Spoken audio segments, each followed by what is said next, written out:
मेरा हाइड्रोसिल का ऑपरेशन करा दी बड़ा चुप कैसन मरद बनी मेहरारू गोड़ बगीर भी तनी उठाओ तो नहीं खेला ए मेहरारू उठाओ तरह के पड़ोसी के पलानी प्रणाम लगता नहीं गोड़ छुट के गोड़ लगता बाप रे बाप सारा कमाई न पिया तोरे के देता अच्छा लगा आई लव यू भतार जी सबकर भतार मेरे नाम तेरे नाम कटना ले लाई तू गजनी कहाँ से कटा लेता तारा खाती हम का तरह के कई जगह मोची से कहती कि मोची से कटवा ठाकुर से कटवा ना मान के बाड़ो तू इकरा कौन प्रॉब्लम एक बार पेट खराब हो गई तो हम आदमी के डॉक्टर से ना भैंस के डॉक्टर से देखो तो ठीक भइल इकर बॉडी कमान में रहबे ना करे औरत कहती है आज गोधन हाथ ने बढ़िया से कुटाव इनकर है मुड़िया बंधाली ना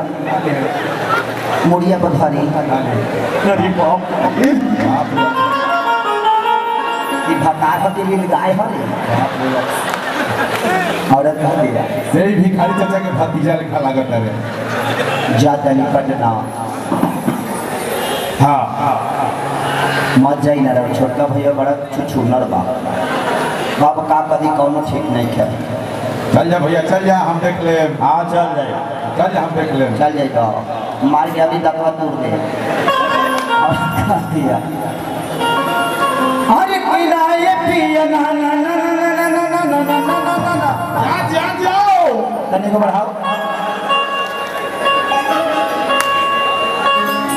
अरे कोई ना ये पिया ना ना ना ना ना ना ना ना ना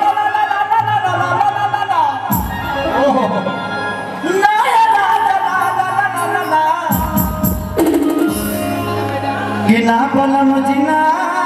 जब जात पटना देवरा बा चटना कब कभी हटना।